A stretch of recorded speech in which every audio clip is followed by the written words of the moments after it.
Hi, Founder fans. Jason here, and today's founder is John Bubenheim Bayard. A man who did many things throughout the Revolutionary War in Pennsylvania and elsewhere. We'll get to it. So, John Bubenheim Bayard already ran one of the more popular merchant firms, more successful merchant firms in Pennsylvania when, well before the Revolution breaks out. All the way back in the mid 1760s, he joins the Pennsylvania Sons of Liberty. And while he's a member of this, well, the revolution eventually comes around. Now, when war breaks out, John's company, Hedge and Bayard, is actually hired by the Continental Congress to deliver supplies to the Continental Army. As merchants with ships, they could import things the Continental Army needed. They profited pretty greatly off this. Now, before we get too freaked out about making profit off of the Revolutionary War, keep in mind not everyone could just afford to lose what the equivalent of millions of dollars to help win the war. And keep in mind that we still have people profiting from war, though we're not talking about politics here. Anyway, John Bubenheim Bayard continued in this practice and was not satisfied with just importing goods. He joined the effort. He actually becomes a part of the Pennsylvania militia as a colonel, and in this position, he ends up going to the New Jersey campaign. In addition to participating in Brandywine in Monmouth, even earlier than those battles, he joins the George Washington's famous attack on Princeton and Trenton. He even does so well in Princeton that he's given an official commendation by General George Washington himself. Now he returns to Pennsylvania. He gets elected to the new assembly written under the Constitution, which he was consulted on writing, by the way, and he becomes Speaker of the House for the state of Pennsylvania. Though not long after that, he is chosen to sit on the Executive Council, which, as we mentioned yesterday, the Executive Council in Pennsylvania was like that of Connecticut, where it was appointed by the governor. It kind of acted as the governor's cabinet and kind of acted as the upper house of the legislature. Either way, he is also appointed as chairman of Pennsylvania's Board of War.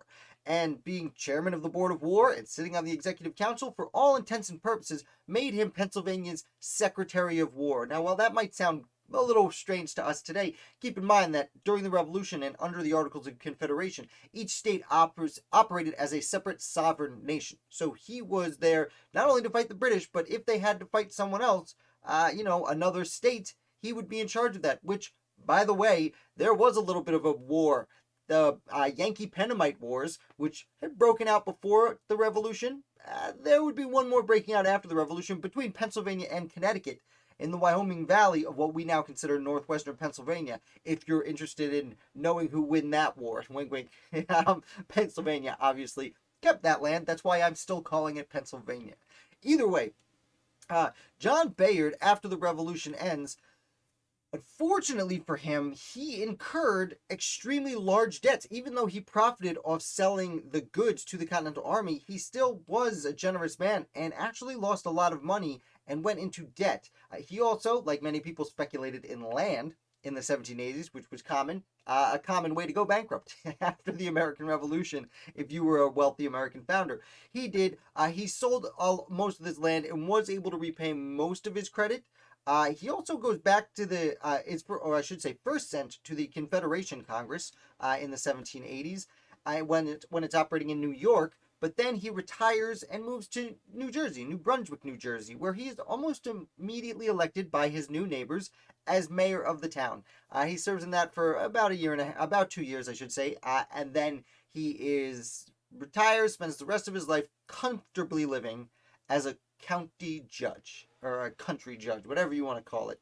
And that is the story of John Bubenheim Bayard, there are a few Bayards who participate in the American Revolution. He seems to be a cousin of the John Bayard Smith who signs the Articles of Confederation, and he seems to be an uncle of the John Bayard who ends up early on working with Alexander Hamilton during the famous election of 1800, where they're deciding between Jefferson and Aaron Burr. His nephew John Bayard. Alexander Hamilton isn't actually in Washington, D.C. He sends a letter to John Bayard, this guy's nephew, who would relay the information that Hamilton Hamilton said he wants us to vote for Jefferson. What do you know? So that is John Bubenheim. Hope you learned a little bit. If you did, hit like. If you didn't, hit like anyway. If you're new here, subscribe. I put out videos about different unsung heroes of the American Revolution 7 days a week. Yeah, I can count 7 days in a week. There you go. Thank you for watching, and I'll be back with another Founder for you tomorrow.